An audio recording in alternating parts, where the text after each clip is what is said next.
Chers amis, bienvenue dans ce nouvel épisode du Club des Ormes Noirs. Très heureux de vous retrouver pour un nouveau sujet autour de l'Église et l'argent. Est-ce que l'Église a peur de l'argent? À l'occasion de la publication d'un nouveau motu proprio du pape François sur la transparence dans la gestion des finances publiques, qui a été publié le 26 avril dernier. Alors pour en parler, pour parler de ce vaste sujet, j'ai la joie de recevoir l'abbé Claude Barthes. Merci monsieur l'abbé. Et bonjour tout d'abord le père Jean-François Thomas. Bonjour cher monsieur. Bonjour cher père Thomas. Et l'abbé Grégoire Sellier. Bonjour cher monsieur Maxence et à tous les auditeurs. Merci beaucoup de votre présence et notre invité laïque de l'étape, notre ami Guillaume de Thieulois, directeur du Salon Belge. Nous le remercions de sa présence. Bonjour Philippe et bonjour aux auditeurs. Je sais qu'elle est très appréciée de ceux qui nous regardent.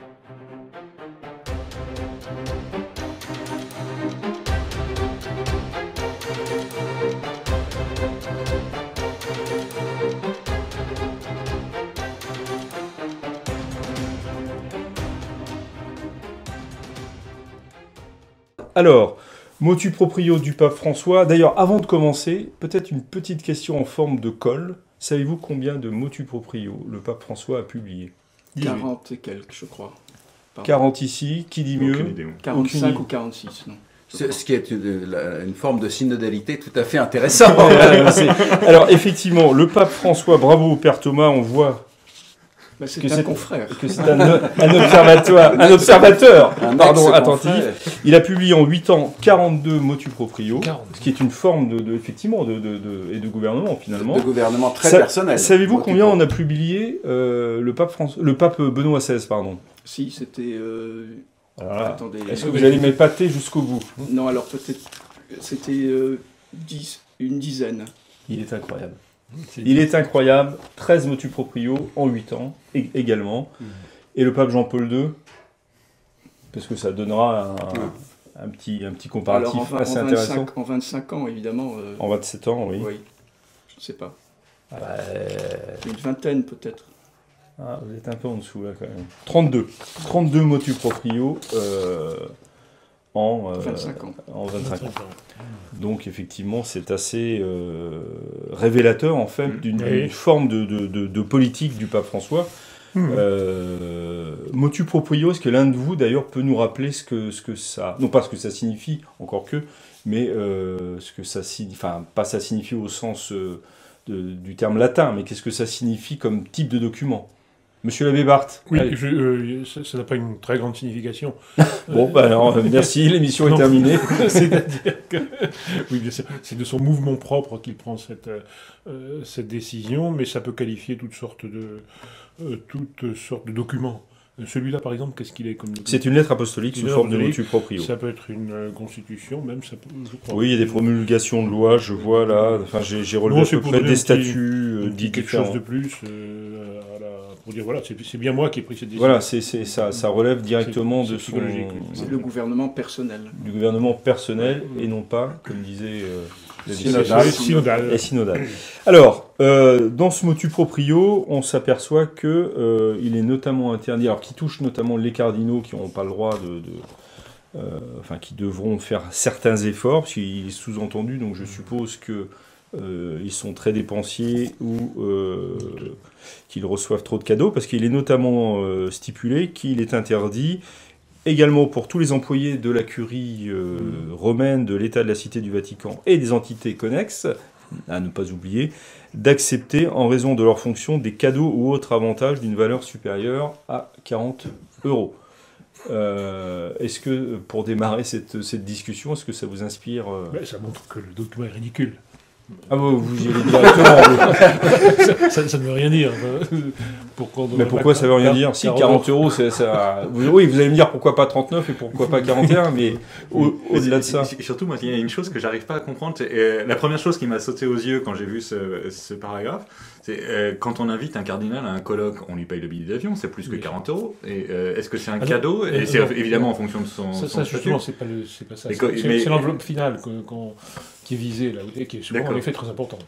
Ça, D'accord. il faut Mais enfin, moi, ça me choque pas qu'on choquant du offre tout. une, Choquant. enfin, Quand- un dédommagement pardon, mais quand vous conférencier. dites, en vous rapprochant du micro, bien sûr, et comme monsieur toujours. Lavé, quand vous dites l'enveloppe finale, mais vous visez quoi exactement? Ben, l'enveloppe finale, quand on donne un cardinal, bon, comprend évidemment ses frais d'avion, mais... Oui, beaucoup- c'est précisé dans le texte. Hein, c'est-à-dire que, en effet, les frais qui sont relatifs au travail ou bien en raison de son poste, là, il n'y a pas de problème. Il parle simplement de ce qui est présent,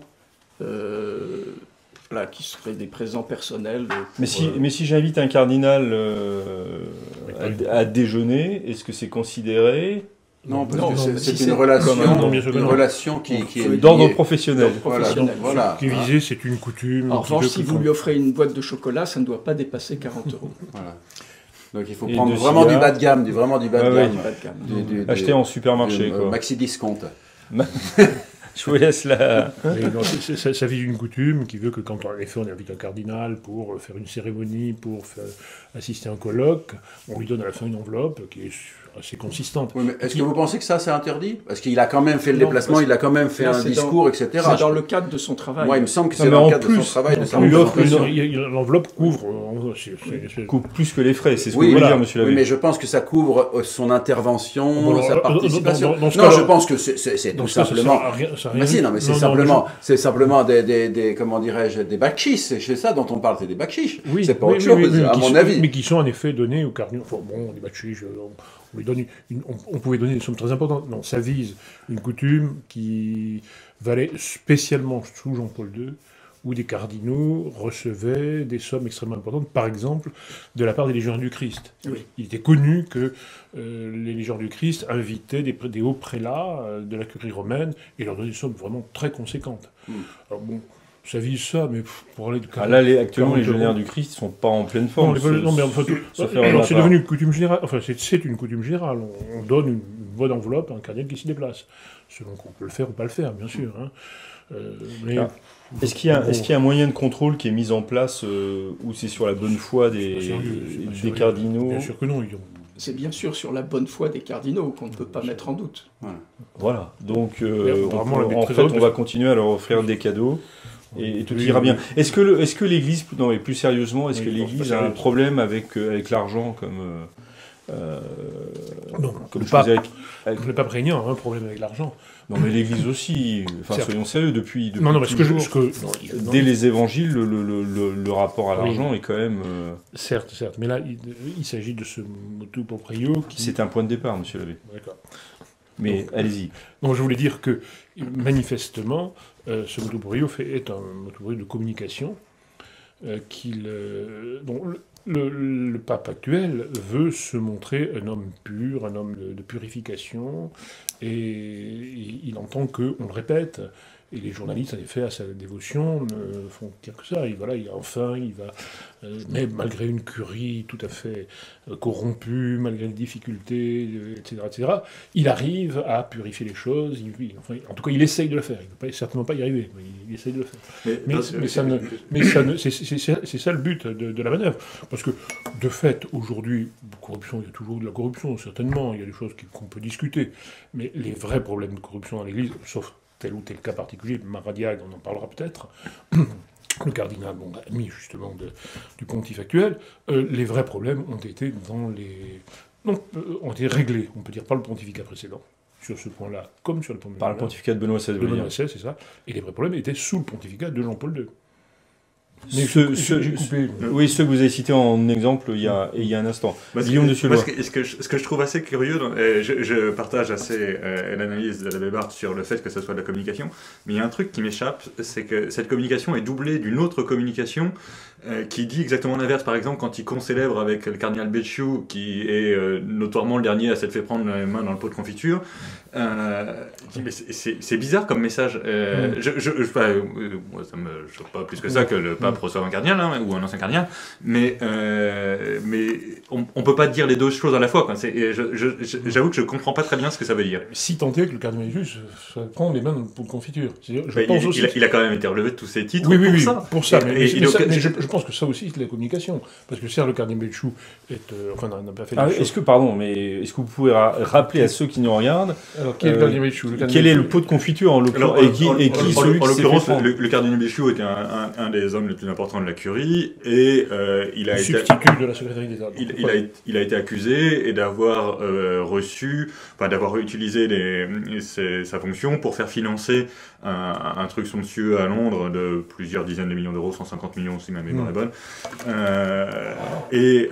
Quand l'affaire s'est su, le pape lui a retiré ses titres cardinalistes. Donc il n'est plus cardinal. Donc il n'est plus cardinal, à ma connaissance. Enfin, on ne sait pas trop. Exactement, on ne sait pas trop. On ne sait pas. C'est-à-dire, on ne sait pas. Soit il n'est plus cardinal, soit il est cardinal. En fait, il n'a plus le droit de vote au conclave. Oui. Pardon ? Il n'a plus le droit de vote au conclave. Voilà ce qui lui a été enlevé, au moins. Mais quand il a concélébré avec le pape pour le Jeudi Saint, si je me souviens bien, il a concélébré. Et c'est le cardinal Béchu qui a concélébré. C'est chez lui, c'est chez lui. Oui, mais tout le monde a communiqué sur le fait que le cardinal Béchu, déchu de ses titres, s'il est cardinal, il n'est pas déchu de ses... Donc franchement, je comprends pas. Alors, il est au moins déchu d'une faculté liée à son titre de cardinal, mais il resterait avec ce titre. J'en sais rien. À vrai dire, je comprends pas ce que ça veut dire. Et il a été pris effectivement dans le pot de confiture, comme vous disiez. Oui, on a voulu faire... En tout cas, on l'a faire endosser une affaire... L'affaire Béchu, c'est essentiellement, semble-t-il, je ne dis pas que je ne veux pas défendre le cardinal Béchu, qui est pas du tout... Ça m'étonnait un peu, mais... Mais le cardinal Béchu faisait partie des gens qui... Il y a le vrai problème, actuellement, d'argent de la curie, c'est qu'il n'y a plus d'argent. Et qu'il faut trouver de l'argent. Et donc le cardinal Béchu, qui est un homme qui connaît beaucoup de banquiers, qui est un homme de finance, a fait des affaires à Londres, pas tellement pour lui. Il n'a pas été pris pour lui, la main dans le sac. C'était vraiment des affaires pour le Vatican, mais ce n'était pas très correct. Enfin, ça n'a pas paru très correct. En tout cas, on pouvait le faire tomber là-dessus. Et le pape, pour quelle raison, d'ailleurs, l'a fait tomber ? Et parce qu'il y a peut-être une double communication, effectivement, comme le disait Non, mais non, ça va... je soutiens mes amis, et par ailleurs, on a ce motu proprio en disant on vise la transparence. Mais qu'il aille dire à la messe chez lui, le Jeudi Saint, c'est pour montrer qu'il est miséricordieux, qu'il est... ça fait un troisième message aussi, d'ailleurs. Voilà. Pour un homme qui, après tout, est quand même plutôt du clan Bergoglio, Béchu. Une partie du clan Bergoglio, qui a quand même ses ambitions pour l'avenir, mais qui n'est pas un homme de droite, incontestablement. Donc c'est très complexe, cette affaire-là. Moi, je ne crois pas qu'il faille en tirer trop de conclusions, sauf qu'en effet, il y a une communication, comme vous dites, très compliquée. Simple affaire de communication que ce motu proprio, Père Jean-François Thomas. Non, en ce qui me... C'est ce qu'on dit à droite, là. Donc je vais écouter la gauche, maintenant. Alors, en ce qui me concerne, je trouve qu'un tel motu proprio, et ce n'est pas le seul, comme on l'a dit au début, puisqu'il y en a beaucoup rédigés par le pape actuel, dénote une tragédie. En fait, on se laisse prendre au piège. Je trouve qu'on se laisse prendre au piège. Vous savez, le pharisien va utiliser le filtre pour filtrer le moucheron, et pendant ce temps, le chameau passe. Et là, c'est exactement la même chose. C'est-à-dire quel est le chameau et quel est le moucheron je trouve qu'on est dans... le moucheron, évidemment, c'est le motu proprio. Voilà. Et pendant ce temps, le chameau continue ses parades et il entre en caravane au sein de l'Église. Mais bon, il n'y a rien de nouveau sous le soleil dans ce domaine. L'Église a toujours à la fois aimé l'argent et s'est méfiée de l'argent. Mais elle a toujours été mêlée à l'argent. Et donc, si je parle de tragédie, c'est parce que il me semble qu'on est à une époque dans l'histoire de l'Église qui ne s'est jamais produite auparavant. C'est-à-dire qu'auparavant, on n'a jamais prétendu à être autre que ce qu'on était. Voilà. Il y a toujours eu de la vérité, il y a toujours eu aussi une part de néant. On a toujours été attiré à la fois par le bien et par le mal. Bon, tout ça a été mélangé, mais on n'essayait pas de tromper son monde. Et ici, on est dans l'ordre de ce que Kierkegaard appelait le parodique. Vous voyez ? Donc le parodique, ça utilise le comique, ça utilise le mensonge, ça utilise le faux. Et en fait, on en arrive à la dérision, à la déformation de la réalité. Pendant qu'on a l'esprit fixé sur ce type de motu proprio, la barque continue.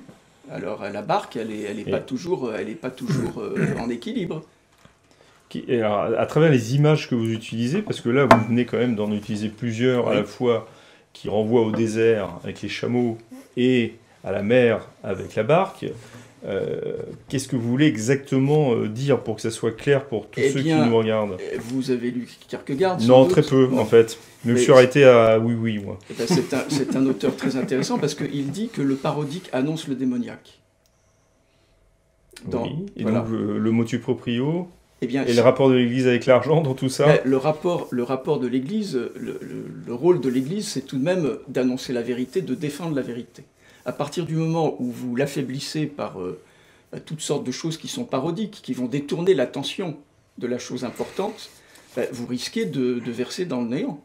Si j'interprète votre pensée, vous allez me dire si je me trompe, vous voulez dire que effectivement c'est ce motu proprio sur cette question de transparence dans la gestion des finances de l'Église attire notre regard, et plus encore celui de la grande presse, comme disait il y a un instant l'abbé Barthes, mais que pendant ce temps-là, la crise de l'Église est continue, s'enfonce et est encouragée par le souverain pontife. Quelle est la crise de l'Église? Ce n'est pas de savoir si un cardinal reçoit un cadeau de 400 € ou de 40 €. Ça n'a pas d'importance. Ça n'a pas d'importance. Un cardinal peut recevoir un cadeau de millions d'euros. Moi, ça me laisse complètement froid. Ce qui importe, c'est de savoir si l'Église joue son rôle dans la défense de la vérité et dans l'annonce de l'Évangile. C'est ça l'important. Vous voyez, quand on perd son temps à avec ce genre de motu proprio ou de texte, eh bien, la crise de l'Église, elle continue. Donc, on détourne notre regard de ce qui est vraiment au centre, de ce qui est essentiel. Et vous voyez bien que le souverain pontife actuel, dans le même temps, c'est ce qui a été dit précédemment par M. l'abbé Barthes et Guillaume de Thuellois, continue de couvrir ceux qui, alors pour le coup, sont parfois des crapules. Parfois, c'était pas sûr. Là, oui, mais là, M. l'abbé Barthes a parlé du cardinal Maradiaga.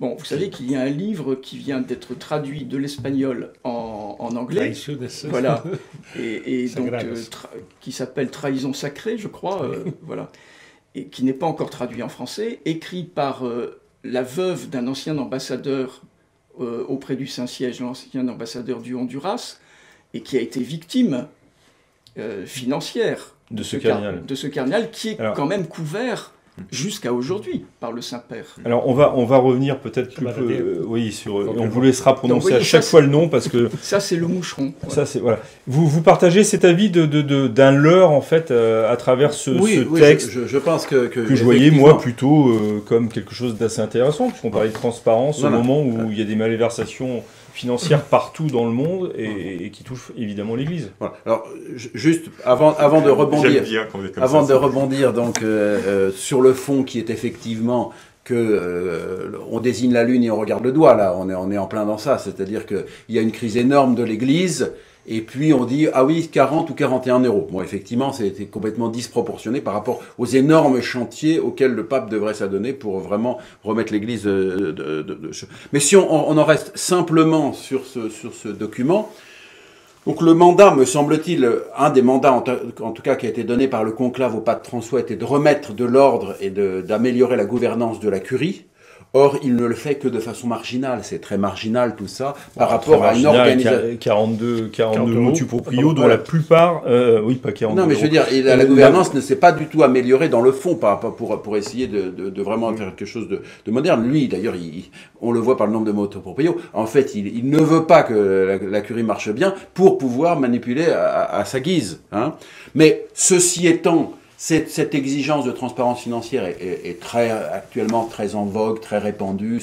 Ce genre de document, nous l'avons en France et nous l'avons dans beaucoup de pays. Donc bon, voilà, ça n'a pas plus d'importance que ça en soi. C'est pas plus dramatique que ça, ni bon ni mauvais. C'est juste comme une chose peu importante. Il ne réforme pas correctement la curie parce qu'il n'en a pas envie, parce qu'il veut toujours manœuvrer et donc il préfère opposer les uns aux autres. Et deuxièmement, de toute façon, la gouvernance de la curie, qui est une chose qui n'est pas négligeable, est au service de la foi et là, le travail n'est pas fait du tout.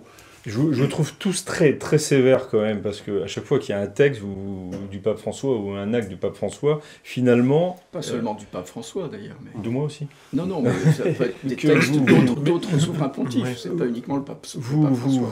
Rien ne passe là-bas en fait, c'est soit pour manipuler, soit il s'occupe pas de ce qu'il faut au bon moment. Non, mais etc. bon, là, moi je dis que c'est pas plus mauvais qu'autre chose, mais c'est anecdotique quand Guillaume même. de Thiellois, vous vouliez prendre la parole, pardon. Juste un mot strictement politique sur le sujet.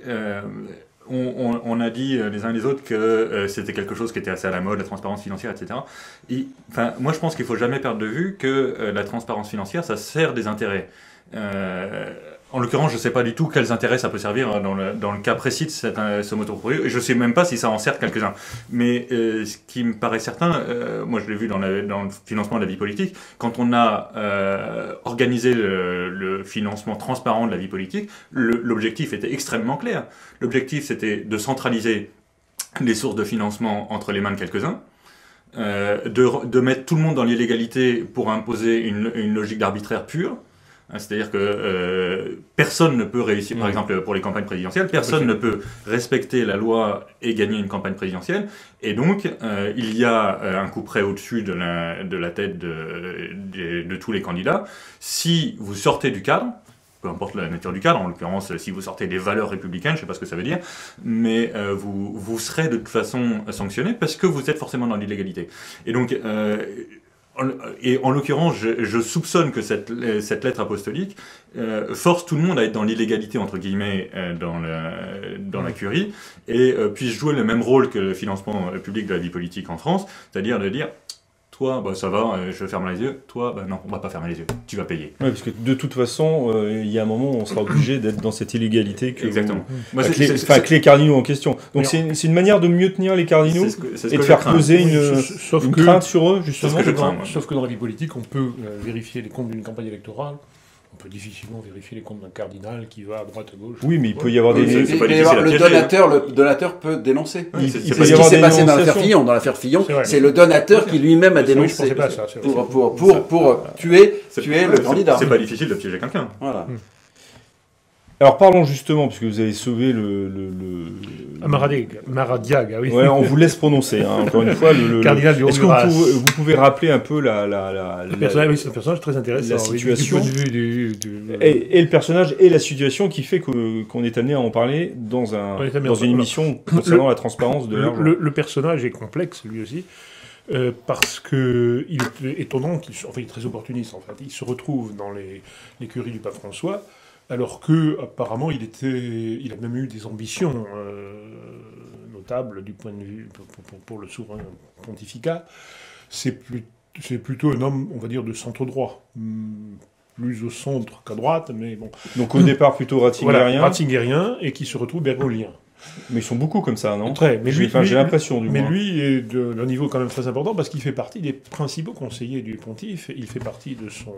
Il est le président du C9. Il est président du C9, c'est-à-dire président de cette commission qui prépare la réforme de la curie qui devrait sortir d'un jour à l'autre, puisqu'on attend la constitution Predicat Evangelium qui va sortir, ou jamais peut-être d'ailleurs. Espérons qu'elle sorte, qu'on puisse en parler. Qu'on puisse en parler dans ce, au moins. Des hommes... bon, voilà, donc cet homme-là, notamment, va dans le sens de il faut une transparence totale, etc. Il faut que les comptabilités soient impeccables. Or, il se trouve qu'il est mêlé à des affaires américaines. À quelles affaires, alors? Quelles affaires?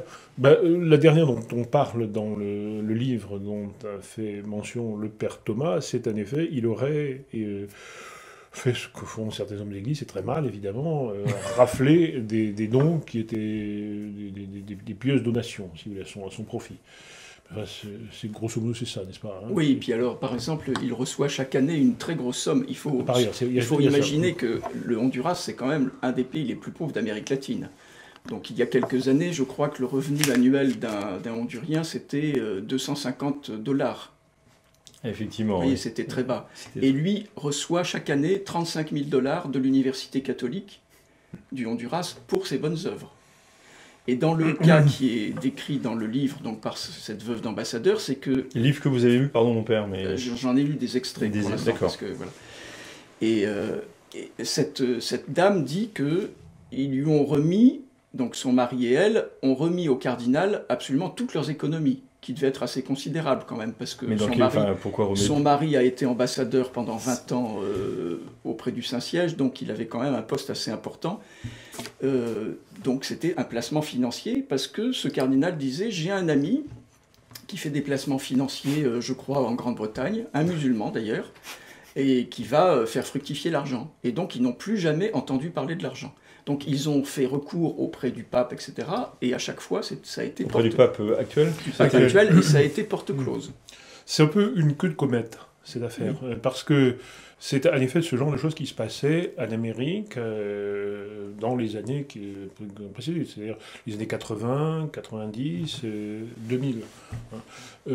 Ça, c'est plus le cas, vous voulez dire. Ça de moins en moins le cas. C'était le cas, si vous voulez, parce que, le pape Jean-Paul II, qui était canonisé, je crois, était... Comment ça, vous croyez vous vous rappelez qu'il a été canonisé. Je me rappelle. C'est beaucoup... Je vais tousser. Mais c'est beaucoup occupé de l'Amérique latine, à juste titre, qui était... qui pouvait basculer dans le communisme. Qui pouvait pas basculer dans le communisme, il y avait une théologie de la libération, etc. Et des évêques, évidemment, qui n'étaient pas de bons évêques de ce point de vue-là. Or, le mur de Berlin tombe, la situation internationale bouge considérablement, et l'Amérique, je veux dire les États-Unis, s'intéressent beaucoup à l'Amérique latine, et ont marché main dans la main avec le Saint-Siège. Donc, et avec Jean-Paul II, qui... Je ne dis pas que cet homme de la fin justifiait les moyens, mais c'était pour le bien qu'il faisait ça. Et donc il a laissé la bride sur le cou à beaucoup de prélats qui ont agi pour le bien. C'est-à-dire qu'on a quand même muselé la théologie de la libération largement, sauf au Brésil, mais qui est devenue, qui a muté, puisqu'elle est devenue une théologie de la libération libérale.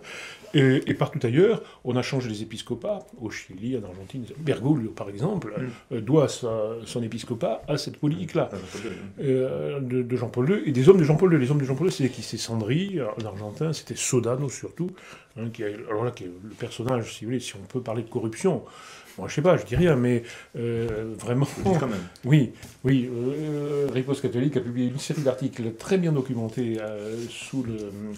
Ne me pointez pas du doigt, je ne donnerai pas mes sources. Et qui était en effet très...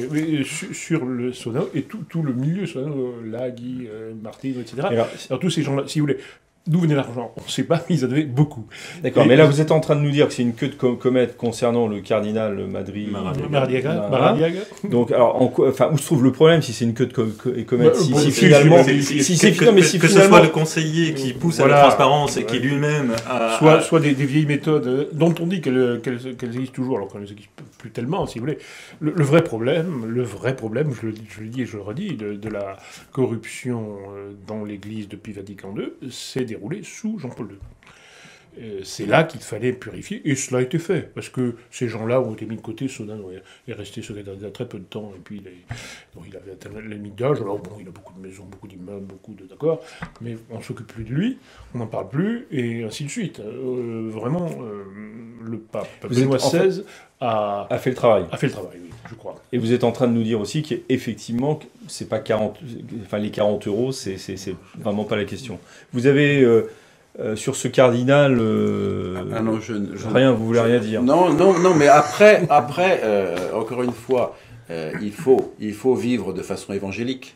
C'est le but. Mais ça veut dire quoi, vivre de façon évangélique? C'est-à-dire ne pas piquer dans la caisse, ne pas escroquer les gens, et autres choses. C'est même oui, c'est la moindre des choses. Oui, non, mais je dirais, c'est effectivement ce que doit faire un chrétien, mais même simplement un honnête homme, voilà. Mais je dirais, il est beaucoup plus important, il faut le faire, mais il est beaucoup plus important de remplir sa charge propre, qui est la défense de la foi catholique. C'est ça la question. Moi, je préfère quelqu'un d'un peu corrompu, qui exagère, etc., et qui défend la foi catholique, que quelqu'un qui finalement, serait intègre, ce dont je doute, et laisse courir, et permet que les âmes se perdent. Parce que à partir de la foi catholique, on peut revenir vers une vie évangélique et chrétienne, mais sans foi catholique, on va aller dans plus en plus de péchés. Vous avez raison, mais encore une fois, la fin ne justifie pas les moyens, parce qu'en effet, tous ces personnages de l'époque Jean-Paul II ont fait quand même un bon travail du point de vue, comme dirait Fabius, du point de vue... Nouveau père de l'Église. Ils ont fait du bon boulot. Ça vous intéresse, hein?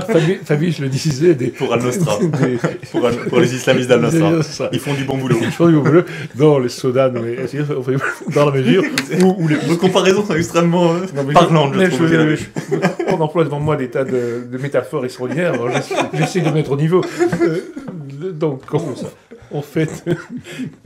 que je vous vais couper, vous m'empêchez de parler. Oui, donc, non, on fait du bon boulot, en ce sens que l'épiscopat d'Amérique latine a été tout de même plus convenable. Ouais. On peut discuter toujours avec une telle domination. Bergoglio, c'était bien, pas bien. Bon, enfin, à l'époque, on croyait que c'était bien. Et ainsi de suite. Les communautés de base ont perdu leur assise, et ainsi de suite. Donc, il y a eu un retournement, pas seulement d'ailleurs d'Amérique latine, mais je parle d'Amérique latine à cause des problèmes d'argent et à cause de ce flot d'argent qui coulait de la CIA, vraisemblablement. À la réserve près, enfin, je suis évidemment d'accord sur le schéma général, mais à la réserve près qu'une partie des justifications des communautés de base de la théologie de la libération, c'est justement la corruption des élites. Et la raison pour laquelle le communisme s'est autant répandu dans le monde, et spécialement en Amérique latine, c'est qu'il y a un vrai problème de plutocratie. Et donc, et quand les cardinaux prêtent la main à ce genre d'opération, y compris financés par la CIA, évidemment, je pense que rien n'est pire que le communisme. Donc je pense qu'il y avait des raisons sérieuses de s'y opposer. Mais si on s'y oppose en entretenant les germes, faut pas s'étonner qu'on se prenne des retours de bâton aussi. C'est une remarque qui me paraît très juste. Très juste. L'abbé Sellier a soulevé le problème, en fait, faut-il mieux, enfin selon lui, oui, défendre la foi que... Je vais un peu pousser son propos, que de vivre selon l'Évangile. Est-ce que c'est aussi évident que ça? Est-ce que par-dessus tout, vivre de manière évangélique, ce n'est pas une manière de défendre la foi? Bien sûr. Voilà, mais le problème, c'est de pouvoir atteindre l'évangile. Si effectivement, là, actuellement, on assiste quand même à une naturalisation énorme de la prédication chrétienne. Et donc, en fait, c'est les bons sentiments, c'est toutes sortes de choses, mais ce n'est plus... Effectivement, quand je parle de la foi, c'est le vrai évangile, la vraie connaissance de l'évangile qui permet de vivre selon le vrai évangile et non pas selon des critères, je dirais, naturels ou sous-naturels, même antinaturels. Oui, mais pardon, mais vous disiez, peu importe si tel ou tel prend des... Non, mais encore une fois, lorsque un prédicateur, il doit prêcher la foi. Or, il a des défauts, il commet des péchés. Il doit prêcher, y compris contre ses propres péchés. S'adresser sa prédication à lui-même pour s'améliorer. Mais s'il dit, voilà, comme j'ai des péchés, je ne prêche plus, eh bien, ni lui ne sera converti, ni ses fidèles, je dirais. Donc, effectivement, il faut se convertir chaque jour, et c'est pas toujours facile, et on est attiré par les passions, par les tentations, etc. Mais je dois prêcher la foi, à moi-même, parce que cette prédication s'adresse à moi-même. Je me souviens d'un confrère qui faisait des éditoriaux dans une petite revue, etc. Et un éditorial sur le fait de se lever le matin. Et c'est un confrère qui avait du mal à se lever le matin. Alors un autre confrère lui dit, quand même, votre éditorial, il dit, je me l'adresse à moi-même. Et il avait raison. Je me l'adresse aussi à moi-même pour travailler à devenir meilleur. Père Thomas, vous avez cette approche aussi? Ah, tout à fait, oui. Il faut se prêcher d'abord à soi-même pour répandre l'évangile. Alors d'abord et en même temps, oui. C'est votre côté macroniste, en fait. Exactement. Mais non, si vous avez vraiment ancré au cœur l'amour de la vérité, tout le reste en découle. Donc je ne pense pas qu'il y ait une contradiction entre, alors est-ce qu'il faut d'abord prêcher pour la défense de la foi ou bien mettre en pratique les préceptes de l'Évangile? Non, les deux vont en même temps. Si vous avez ça au cœur... Si je reçois plus de 40 euros de cadeaux, est-ce que je suis... Mais si vous êtes dans le mensonge, à ce moment-là, évidemment, il faut bien se raccrocher à quelque chose. Et à mon avis, c'est le type même de mensonge auquel on peut être invité par des textes qui nous détournent, en fait, du problème principal. Voilà. Qui est la prédication de la vérité catholique. Voilà. C'est bien mais ça. pour en revenir, un petit exemple au moment de la réforme Monsieur catholique, du côté de Nancy, je crois que c'était l'évêque de Nancy, peu importe, qui a mis en œuvre les décrets du Concile de Trente avec beaucoup de courage, parce qu'il avec Saint-Pierre Fourier, enfin il y avait Saint-Pierre Fourier dans l'assemblée qu'il a rassemblée pour réformer les ordres religieux, etc. Et dans le livre La vie de Saint-Pierre Fourier que j'ai lu, effectivement l'auteur n'ose pas trop dire, etc. ce qu'il en était, mais qu'on a découvert après sa mort que sa vie morale n'était pas tout à fait conforme à ce qu'elle aurait dû être. Je subodore qu'il était homosexuel. Bon, mais voilà, bon, mais il a fait son devoir. Comme disait Louis XIV, lorsque le prédicateur avait prêché avec énergie contre les adultères, alors des gens de la cour disaient « Ah, vous avez entendu ce qu'a dit le prédicateur ?» et qu'a dit Louis XIV, le prédicateur a fait son devoir, à nous de faire le nôtre. Il l'a peut-être pas fait tout de suite, mais enfin, il recevait la vérité de la foi catholique, au lieu de s'en affranchir. Alors peut-être pour aborder la question du rapport de l'Église et de l'argent d'un autre point de vue, parce que là on a parlé vraiment crise de l'Église, structure, etc. Est-ce que, et vous êtes bien placés quasiment les uns et les autres, je vais en exclure un dans ma question, mais est-ce que les prêtres et les prélats sont suffisamment payés, rémunérés pour ce qu'ils ont à faire, afin de leur éviter, j'allais dire, également d'aller chercher cadeaux, petites magouilles et arrangements d'un point de vue financier, voire placement. Alors quand je dis que je vous exclus, Guillaume, c'est parce que, non pas je vous exclus de répondre, mais que vous n'êtes pas directement concerné par... Ça m'a pas échappé. Mais l'abbé Sellier brûle, lui, de répondre. Voilà, alors... Et puis je vous donnerai la parole après, monsieur l'abbé. En préalable, je voudrais dire que je suis très heureux de ma situation matérielle. Je suis membre d'une société. Parce que vos supérieurs vous écoutent, là. Voilà, je suis membre d'une société de vie apostolique et je n'ai besoin de rien personnellement. Je n'ai pas besoin de plus que je n'ai. Je vis dans une maison très pauvre, dans un quartier un peu racaille. Donc, c'est cela, voilà. Oui. Et donc, bien. Mais ceci étant, il me semble que... Alors, je vais être précis parce que je ne connais pas la situation ailleurs, mais il me semble que les prêtres diocésains en France sont vraiment pauvres, vivent vraiment pauvrement, ce qui ne favorise pas, à mon avis, le recrutement. Déjà, ils doivent vivre la solitude, souvent ils sont isolés dans des presbytères de campagne, ils ont beaucoup de travail, ils doivent courir pour faire à travers leurs 30 ou 40 clochers, et ils sont très peu payés, ils sont vraiment payés très très peu, et je trouve... Alors, je ne dis pas qu'on peut faire mieux pour l'instant, parce que la situation de l'Église de France est très difficile, mais je pense qu'effectivement, un petit peu plus de disponibilité leur permettrait d'avoir une vie plus facile et de mieux faire leur travail. La pauvreté en tant que telle, et c'est une valeur évangélique, l'esprit de pauvreté c'est une valeur évangélique, mais parfois il y a vraiment des prêtres qui sont vraiment dans la difficulté vous financière. Ne prononcez pas de vœux, donc pas de vœux de pauvreté. Non, mais moi j'appartiens à une congrégation qui s'occupe de moi, qui me nourrit, qui me blanchit, qui s'occupera de ma retraite, donc qui me loge. Donc je suis pas comme un prêtre diocésain qui doit se loger lui-même, qui doit acheter sa nourriture, etc., avec des revenus vraiment faibles. Faibles, oui. Monsieur l'abbé. Bon, d'abord, bien sûr, la pauvreté d'une valeur évangélique, c'est même très très important, il faut quand même le rappeler d'abord et avant tout. C'est une grande béatitude, la pauvreté. Mais pour ceux qui... Alors, les situations sont très diverses dans l'Église d'aujourd'hui. Je me souviens de cette remarque du cardinal Ratzinger dans Ma vie. Son livre, Ma vie, oui. C'est une petite... Enfin, c'est ses souvenirs, quoi. Ses souvenirs. Une partie de ses souvenirs. Quand il arrive à Rome, comme cardinal, il est étonné de la faiblesse des revenus. Et il arrive de l'église allemande où les évêques, les prêtres sont très bien payés, et là il s'aperçoit que les cardinaux sont en effet très mal payés. À ce niveau-là, ils sont suffisamment payés pour vivre. Hein. Donc tout est relatif. Oui, alors qu'on s'imagine, enfin que le grand public s'imagine que Rome vit sur un trésor. Alors le vrai problème, il n'y a pas de grand trésor, c'est faux, et par ailleurs, il y a quand même une fortune immobilière importante grâce à Mussolini, grâce aux accords du Latran, mais bon, qui aussi les problèmes. Coûte, oui. Mais je ne bénis pas les accords de Latran, loin de là. Oui, le problème est il n'y a déjà pas énormément d'argent, et le problème de l'argent devient un problème très très lourd pour l'Église. Aussi bien à Rome, il n'y a plus d'argent, qu'il n'y a plus de rentrée. Et puis alors, la crise sanitaire a rajouté... a amplifié les choses. Et dans les diocèses, comme dit l'abbé Sellier, en effet, mais alors là, il n'y a pas de solution, hein, parce qu'il n'y a plus de donation. Et là, le problème très concret dans les diocèses, c'est que les évêques, le diocèse lui-même ne reçoit plus de donations, plus de legs, qui vont dans des sociétés comme la vôtre ou bien d'autres encore, Emmanuel, etc. Mais l'évêque, non. Donc il n'y a plus d'argent au niveau du diocèse. Qui est dû à un manque de confiance vis-à-vis des... Oui, c'est ça. Puis il n'y a plus de fidèles. Il n'y a plus de fidèles, oui. Ceux qui donnent sont les vieux, ils meurent, les vieux, par définition. Hein.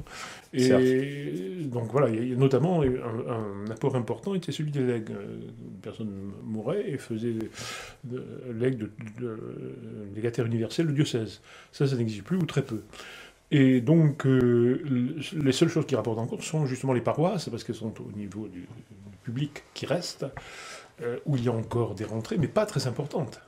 Et les évêques ont tendance, contre toutes les règles, hein, souvent, je ne vais pas donner de nom ici, mais enfin, il y a des affaires même canoniques en cours, ont tendance à pomper tout ce qu'ils peuvent dans les paroisses. Dans les paroisses. Au maximum. Alors les prêtres font un peu comme ils peuvent, se débrouillent à leur manière. Dire qu'ils sont très pauvres, oui, certainement. Enfin, ils sont quand même logés, nourris pour la plupart, encore que pas toujours. Pas toujours, quand même. Moi, je connais un certain nombre de prêtres diocésains qui doivent payer leur logement, qui doivent payer leur nourriture, etc. Alors c'est des logements un petit peu favorisés, hein, c'est pas très très cher, mais tout ça mis bout à bout, ça vous fait pas... mais alors selon les diocèses, ça doit... Par exemple, le diocèse de Paris est au Condé, n'a pas de problème pour l'instant d'abord. Ils ont un gros volume immobilier. Et les prêtres, même s'ils on retire par exemple un prêtre toute charge, il est tout de même logé, payé convenablement. Oui, mais il doit payer son logement quand même. Il doit donner quelque chose pour son logement. Il n'est pas logé gratuitement. Hein. Pas totalement gratuitement. Non. Ah oui, ça j'en suis sûr. Il doit participer, on va dire. Père Thomas, votre avis sur ce... Oui, sur ce sujet. Vous êtes en tant que jésuite, vous faites vœu de pauvreté. Vous avez l'air d'en douter. Non, je vous pose la question pour mon information, ma culture personnelle, parce que je sais peu de choses. Je désirais parler de ça parce que moi je ne peux pas parler du clergé séculier, je ne fais pas partie du clergé séculier, mais en tant que religieux, bien évidemment, la Compagnie de Jésus, à la grande surprise de beaucoup, c'est un ordre qui est un ordre mendiant. Donc nous faisons vœu de pauvreté et la règle, c'est que tout ce que, évidemment, la Compagnie de Jésus en tant que telle, elle apparaît pour beaucoup de personnes comme un ordre religieux qui est riche, mais aussi parce que la gestion est bien faite, je dirais. La règle, c'est que lorsque l'on reçoit de l'argent pour ses ministères, on doit donner cet argent à la communauté. Et ensuite, la communauté vous prend en charge financièrement selon vos besoins, mais toujours avec le contrôle du supérieur. C'est le supérieur qui va décider si telle ou telle demande est justifiée ou non. Et c'est là où un élément sans doute entre en ligne de compte pour ce qui regarde le motu proprio, c'est qu'il ne faut pas oublier que nous avons un pape qui est religieux, qui a été religieux. Qui a été religieux, mais bon, il a été formé comme tel. Il a gardé des habitudes. Donc il a gardé des habitudes. Et je ne suis pas totalement étonné qu'il y ait ce détail, en effet, qui apparaît comme absurde, les 40 €. Parce que dans la Compagnie de Jésus, lorsque vous recevez des cadeaux qui sont autres que des sommes d'argent, on va tout savoir. Il faut en parler au supérieur. Bon, si vous recevez un livre, bien évidemment, pas besoin. Mais si le cadeau a une valeur assez conséquente, vous devez le remettre au supérieur qui décidera si vous pouvez le garder ou non.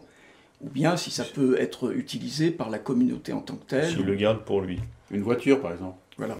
Par exemple, une voiture. Par exemple, une voiture, mais même des choses plus... Je me souviens, moi, ça m'était arrivé lorsque j'étais jeune prêtre. On m'avait offert un stylo de grand prix, en fait. Mont Blanc. Un Mont Blanc, exactement. Pas de publicité, s'il vous plaît. Et donc, à l'époque, j'étais en Roumanie et j'ai présenté ce stylo au supérieur qui m'a dit que je pouvais le garder pour l'utiliser. Voilà. Mais j'ai suivi la ligne, si vous voulez, la ligne officielle. Donc c'est ça le vœu de pauvreté. C'est ça le vœu de pauvreté. Ah, c'est d'écrire avec un Mont Blanc, mais avec autorisation.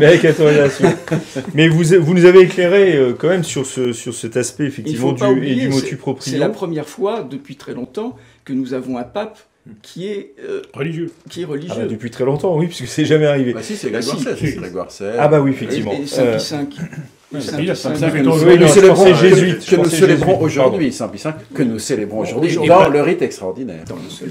Et pas seulement la mort. Guillaume de Cieulois pour terminer. Oui, j'ajouterais peut-être un élément sur la pauvreté de l'Église de France sur lequel je suis globalement d'accord, mais d'abord ça dépend beaucoup des endroits et des paroisses. Il y a des paroisses dynamiques et dynamiques aujourd'hui, ça veut dire CSP+, et donc les prêtres vivent bien par ricochet puisque les dons sont plus importants.